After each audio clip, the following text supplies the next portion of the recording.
donner ce matin, bien-aimé. Je vous en supplie. En dépit de ce que vous pouvez penser de la bonté de votre famille, de vos parents, je vous en supplie, accrochez-vous à l'Éternel. Je vais répéter. En dépit de la bonté, de la bonne volonté, de la bonne joie que vous avez pour votre famille, pour vos parents, accrochez-vous à l'Éternel. Un moment, se confier à ce Dieu-là, à se remettre entre les mains de ce Dieu-là. Vous savez, c'est quand on est dans des moments comme ça qu'on expérimente beaucoup de choses et qu'on en tire des conclusions et des leçons.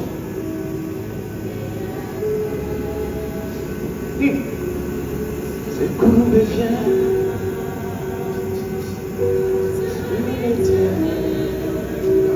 Je vous en supplie. Confiez-vous à l'Éternel en tout ce que vous faites, en tout ce que vous désirez.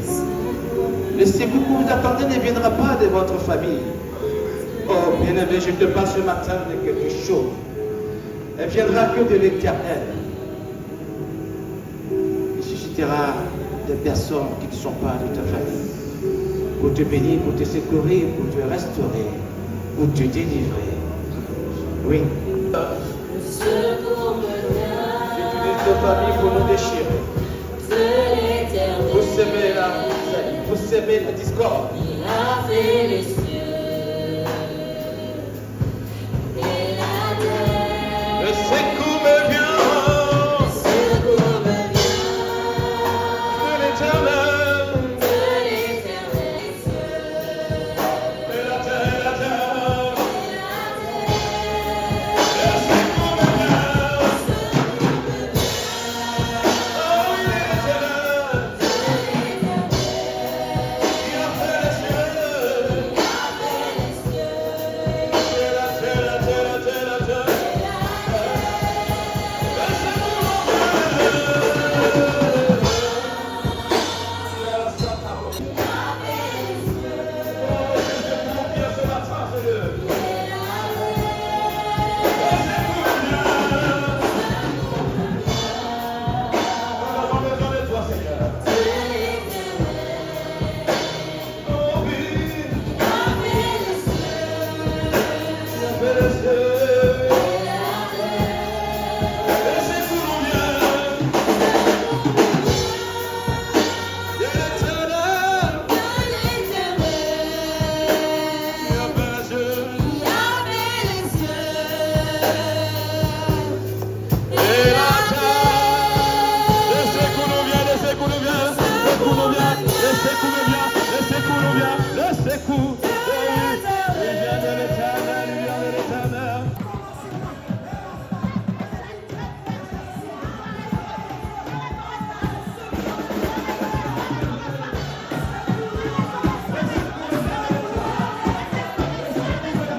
Celui qui te secoue, celui qui t'arrête même de l'au-delà, celui qui te garde le creux de sa main.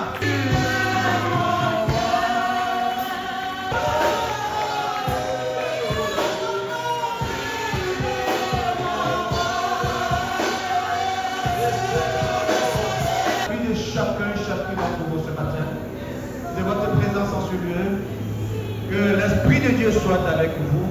L'Esprit de Dieu soit avec vous. L'Esprit de Dieu soit avec vous. L'Esprit de Dieu soit avec vous. L'Esprit de Dieu soit avec vous.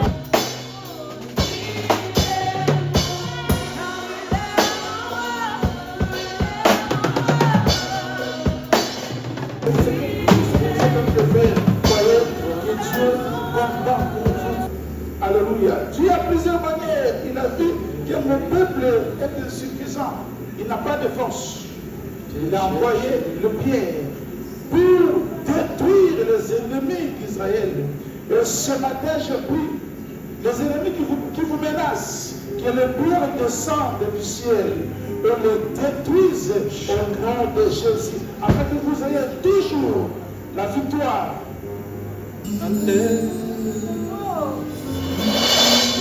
Iya Mashiach. Oui, Seigneur. Remarabo Sekentarakombe. Merci, Seigneur.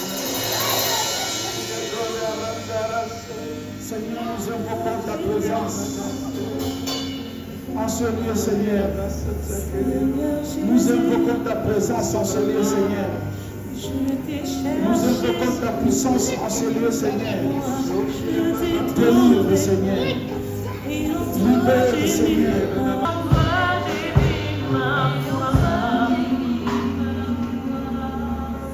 Merci pour ta présence au milieu de nous, Seigneur.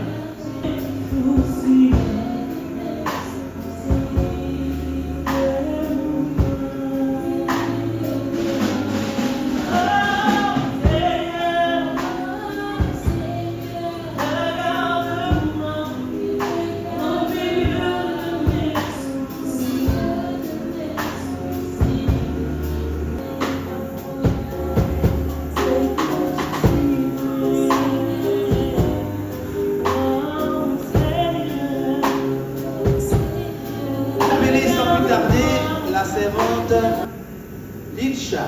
Amen. Sur la confiance dans la prière, psaume 56 du verset 2 au verset 12. Le psaume 56, c'est l'histoire de David, et David il se fait poursuivre par des hommes qui veulent le tuer. Et David, lui, il a peur. Il a peur parce qu'il sait que sa propre force à lui, elle ne suffit pas pour échapper à ses ennemis. Mais David, lui, il a confiance en Dieu. Alléluia. Il le dit dans le verset 10, qu'il reconnaît que Dieu est pour lui. Il nous dit, j'ai confiance en Dieu, je n'ai pas peur, qu'est-ce qu'un homme peut faire contre moi? Amen. Nous, les chrétiens, on a tendance, quand on prie, à demander à Dieu de nous sortir des situations difficiles. Amen. Sans forcément lui montrer qu'on a confiance en lui. Lorsqu'on accorde notre vie à Dieu, l'Éternel, il agit constamment dans nos vies. C'est écrit dans la parole, croyez que vous l'avez et vous le verrez s'accomplir. Amen. Donc croyons en Dieu, croyons, montrons-lui qu'on a confiance en lui et on verra ce qu'il va accomplir pour nous dans notre vie. Amen. Soyez bénis. Merci Seigneur.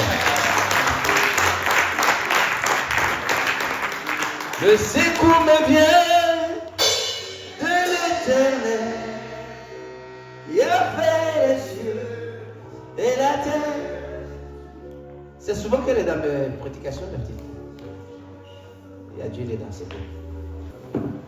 Alors, on va accueillir la deuxième personne. Amen. Alléluia.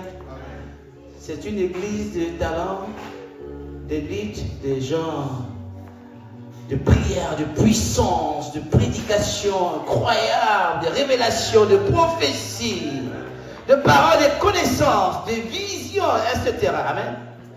C'est une assemblée apostolique et prophétique. Amen. On a de tout ici, des docteurs, des évangélistes, des pasteurs, des prophètes, de tout, des voyants qui voient. Alléluia. C'est la servante de Siloé.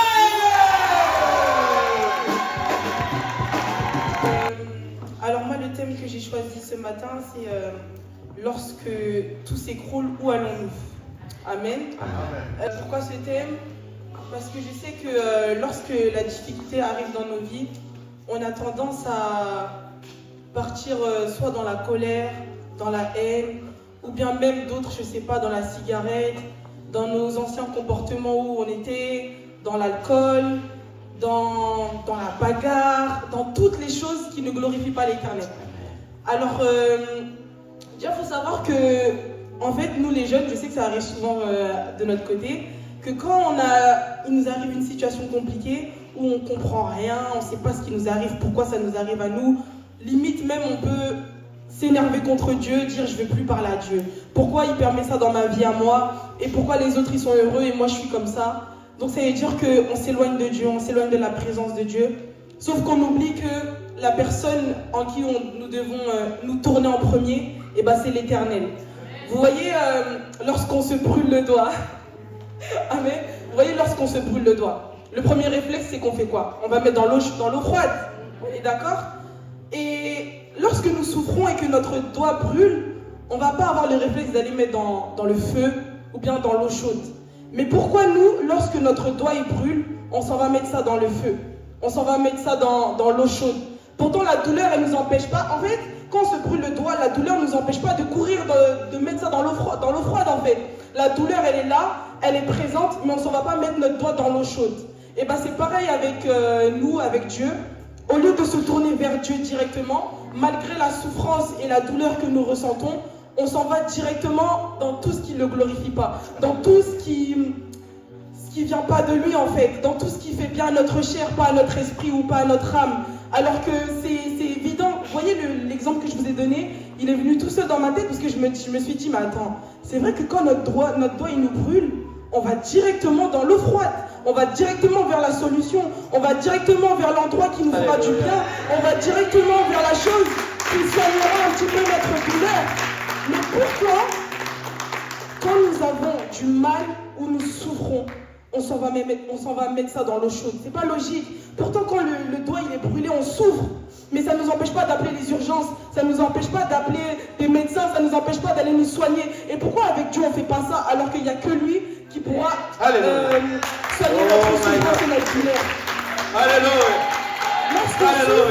Lorsqu'on souffre, on va directement dans les autres choses. On dit non, je ne veux plus prier, non, je ne veux plus ceci. On se retrouve dans la haine, on se retrouve dans la colère, on se retrouve dans les endroits qu'on ne fréquentait plus, on se retrouve dans des langages qu'on ne disait plus, on se retrouve dans la colère alors que ça ne change pas notre situation.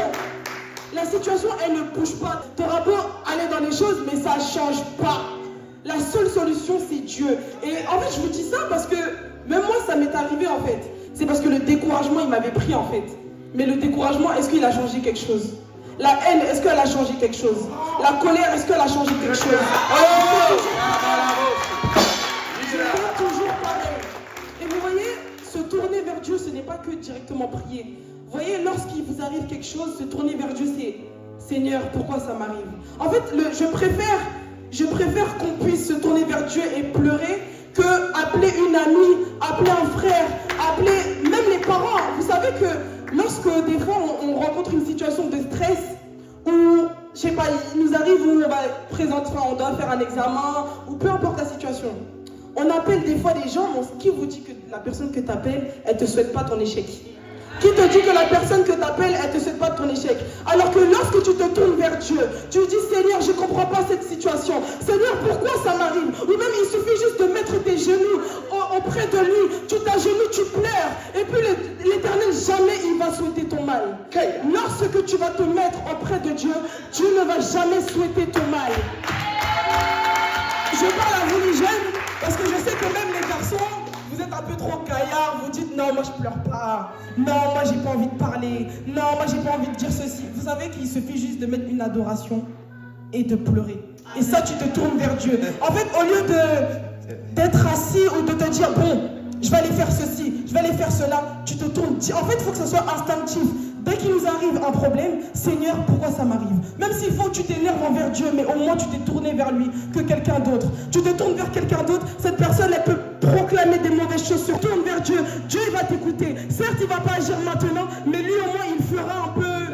Il agira en fait. Pourtant, tout le monde ici m'a connu, j'avais un caractère fort, je m'énervais direct. Et après, quand j'ai commencé à arrêter de m'énerver direct, je me mettais juste en genoux et je pleurais. Je disais, Seigneur, aide-moi. Seigneur, donne-moi la force. Aie pitié de moi. Je sais que je ne suis pas parfaite, mais Seigneur, aide-moi parce que je n'ai plus de force. En fait, s'aider, c'est reconnaître qu'on n'a plus de force, reconnaître qu'on est faible, reconnaître qu'on a besoin de l'Éternel. Des fois, on dit on ne veut plus parler à Dieu parce que on se dit, mais attends, Dieu, tu m'aimes, mais tu permets ça. Mais s'il permet ça, c'est qu'il sait que tu es capable de le surmonter. Mais le problème, c'est que nous, on s'arrête à la chair, on se dit... Pourquoi ça m'arrive? Les autres, eux, ça leur arrive pas. Moi, pourquoi je souffre tant? Pourquoi ma situation, elle est comme si je la comprends pas? Mais au lieu de se tourner vers Dieu, on se tourne vers le monde. Et c'est ça qui fait qu'on n'avance pas. C'est ça qui fait qu'on n'avance pas. Et j'ai choisi un verset, c'est 1 Pierre 5, verset 7. Déchargez-vous sur lui de tous vos soucis, car lui-même prend soin de vous. Lui-même prend soin de vous. J'aimerais parler à quelqu'un en te disant que peu importe ce qui t'arrive, même si tu ne comprends pas, tourne-toi vers Dieu en premier. N'appelle pas, je sais pas, ne te décharge pas sur une personne ou sur quelque chose ou sur un endroit. Décharge-toi auprès de Dieu. À la fin, quand tu meurs, esprit. Parce que lorsque tu meurs et que tu es dans la détresse, tu es dans la douleur, tu es dans la souffrance, ton esprit il restera comme ça. Il profite d'être sur terre et de recevoir de la paix, de la joie. Comme ça, lorsque tu meurs avec de la joie. Quand on dit ça, c'est pas pour juste vous blaguer, c'est la vérité. Hein. Quand tu vas mourir, ton esprit il va pas mourir. Hein. Il n'y a que ton corps qui meurt. Mais ton esprit, comment il est? Il est dans quel état? Ton esprit, il est dans quel état? Si tu t'es pas déchargé auprès de Dieu pendant que tu étais sur terre, tu avais l'occasion de te décharger, de te donner toutes tes souffrances. Parce que même si tu as mal, là où tu restes, ta souffrance, elle restera là. Alors que si tu te tournes vers l'éternel, ça partira au bout d'un moment. Mets ton cœur dans la joie. Non, mettons nos cœurs dans la joie parce que même moi, je me trouve dedans. Et amen. Salut.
Ce matin nous guérisse. Que ta parole nous fasse du bien, Seigneur. Que ta parole illumine nos yeux spirituels dans le nom puissant de Jésus. La colère de Dieu est toujours justifiée. Alléluia. Alors, qu'est-ce qui s'est passé ici? La Bible dit que non. David, ce n'était pas par sa volonté. Satan a pris la décision d'entrer dans le corps de David, comme nous avons lu ici. Satan s'éleva contre Israël et il excita David à faire les dénombrements. Satan excite David. Satan pousse David. Satan pousse David à quoi? À faire les dénombrements, ce qui n'était pas valable auprès de l'Éternel. C'est-à-dire quoi? Satan a poussé David à se rébeller. Satan a poussé David à la désobéissance. Toutefois que nous péchons, ce n'est pas par notre volonté. Lorsque nous péchons, il y a un ennemi qui nous incite, qui nous pousse à pécher contre la parole de Dieu. Alléluia. C'est Satan qui nous pousse à forniquer. C'est Satan qui nous pousse à voler. C'est Satan qui nous pousse à mentir. C'est Satan qui nous pousse à ne pas donner sa dîme à l'église. Alléluia. C'est Satan qui nous pousse, lorsque tu as l'argent à la maison, tu caches, tu ne peux pas ramener dans la maison de Dieu. Ce n'est pas par ta volonté, mais c'est Satan qui entre à toi, qui te pousse à désobéir à la parole de Dieu. Alléluia. S'élevant avec l'excitation de Satan, qu'est-ce qu'il a fait? Il a commencé à faire les dénombrements, à la désobéissance à la parole de Dieu. C'est-à-dire quoi? Toutefois que nous péchons, toutefois que nous marchons dans la désobéissance, ce n'est pas par notre volonté. C'est l'ennemi qui nous pousse à se rebeller contre Dieu. Lorsque nous lisons la Bible, dans le Luc chapitre 4, la Bible dit, Jésus a fini son jeûne. Pendant 40 jours et 40 nuits, il était dans le jeûne en train de prier. Quand il a fini son jeûne, l'ennemi est venu lui proposer, Satan est venu lui dire, si tu es vraiment le Fils de Dieu ordonne à ses pierres, parce que Jésus avait faim. Il vient de finir son jeûne de 40 jours. Donc, il était obligé de manger pour se renforcer. Alors, Satan est venu nous proposer, si tu veux pas le Fils de Dieu, ordonne à ces pierres, afin que ces pierres, afin que ces pierres se transforment en pain pour que tu manges. Jésus a refusé. C'est-à-dire quoi? Satan est venu avec sa proposition, mais Jésus a résisté à la proposition de Satan. Ce n'était pas fini. Il est venu encore, il a dit, mais écoute, je te montre tous les royaumes, si seulement si tu te prosternes et m'adorer. Là, je suis dans mon droit, je te donnerai ces richesses. Jésus a dit, je ne ferai pas, parce que moi-même aussi, j'ai mon royaume. Il a résisté à la volonté de Satan. David a désobéi à la parole de Dieu. David n'a pas voulu marcher complètement à la parole de Dieu. Si nous marchons selon Dieu, Dieu nous bénit. Si nous marchons selon Dieu, sa main est sur nous. Mais lorsque nous désobéissons à la parole de Dieu, aussitôt, Dieu nous donne le tort. Ce que tu vas faire, il y aura vraiment 3 mois de famine. Dans tout Israël, personne ne mangera, personne ne boira à cause de ta désobéissance, à cause de ta dissidence, à cause de parce que tu m'as manqué le respect, tu n'as pas voulu obéir à ma parole. Et la 3e punition, moi Dieu, je vais te livrer entre les mains de tes ennemis. Dieu a dit à prophète Gad d'aller dire à David. La Bible dit, David est allé, Gad, le prophète est allé voir David. Et lui a dit, David, Dieu m'a envoyé vers toi. Parce que tu as été désobéissant. Voici les choses qui vont t'arriver. Tu vas fuir devant tes ennemis. Il y aura la famine en Israël à cause de toi. Même si tu vas au combat, tu ne gagneras pas. Parce que moi, Dieu, je ne serai pas avec toi. David, il a dit à lui-même, il a dit, écoute, si j'accepte que le peuple d'Israël manque la nourriture, manque à boire, le peuple va commencer à mourir. Alléluia. Si je prends cette décision, bon Seigneur, nous voulons la famille, mais ce n'est pas seulement ma maison qui va périr, mais je vais périr avec tout un peuple. Je ne vais pas périr. Donc, cette punition, David l'a mise à côté. Il a dit également que non, je ne peux pas fuir devant mes ennemis. Moi, le roi David, moi, devant tous mes ennemis fuient, donc je ne vais pas. Cette proposition dit, David est rentré à lui-même, il a dit, écoute, moi, je suis le roi. Je ne peux pas admettre que le Philistin, mes ennemis qui me gagnent, de tomber entre leurs mains parce qu'ils vont me faire du mal. La réponse de David est une réponse très sage. La réponse de David est une réponse très sage. La Bible dit, David a dit à Gad le prophète, va dire à celui qui t'a envoyé, va dire à Dieu, moi David, je préfère, alléluia, je préfère tomber entre les mains de l'Éternel. Je préfère tomber sous la colère de l'Éternel parce que je sais que si Dieu me frappe, il ne me frappera pas comme mes ennemis. Alléluia. Je préfère tomber entre les mains de l'Éternel, acclamons le Seigneur. David a dit, je ne vais pas tomber chez les Philistins. Je ne vais pas tomber chez mes ennemis parce qu'ils vont me faire du mal. La manière dont ils vont me frapper, ça ne sera pas la même manière avec Dieu.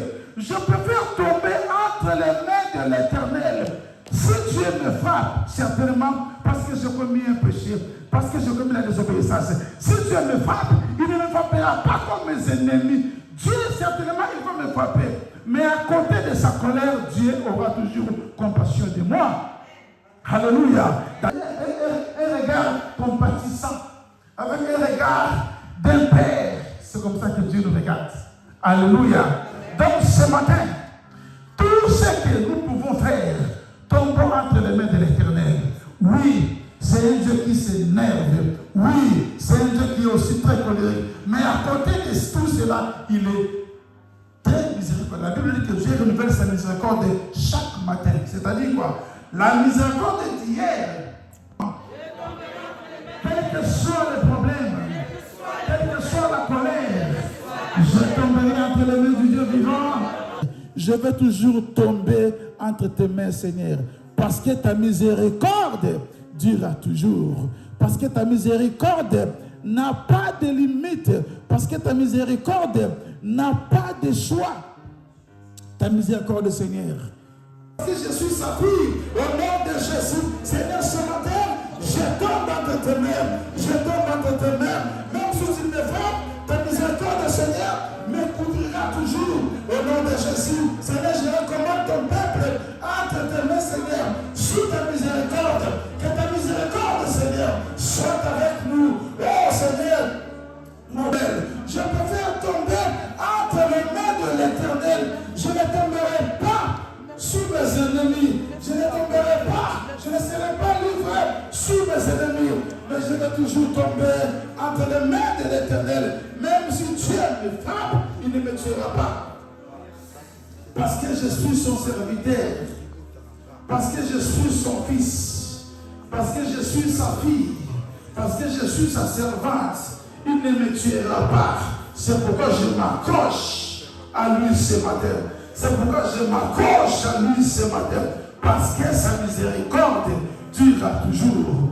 Parce que sa colère, c'est une colère momentanée au nom de Jésus-Christ. Lève la main droite. Seigneur, je le recommande entre tes mains, Seigneur. Je prie, Seigneur, au son de ma voix, que tu sois avec ton peuple partout, Seigneur. De même que tu as résolu le problème de Anne, qui montait continuellement dans le temple pour chercher ta face. Seigneur, je recommande ton peuple entre tes mains, Seigneur. Que ta miséricorde, Seigneur, les couvre au nom de Jésus-Christ. Seigneur, accompagne-les partout pendant toute la semaine. Ceux qui iront au travail, soient avec eux, Seigneur. De faire la différence entre ceux qui te servent et ceux qui ne te servent pas, Seigneur. Faire la différence, Jéhovah. Jéhovah est ton nom. Ton nom signifie le fort. Ton nom signifie le créateur.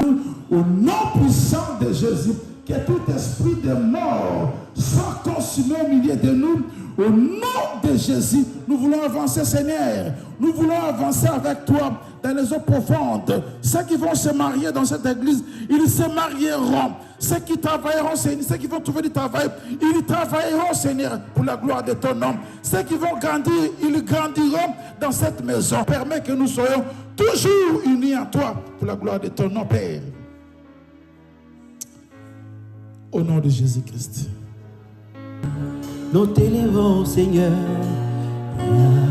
Yahweh, Yahweh. Nous te célébrons, mon Dieu. Yahweh. Nous t'acclamons, Jésus. Yahweh, Yahweh. Yahweh. Nous t'acclamons, Jésus.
Alléluia.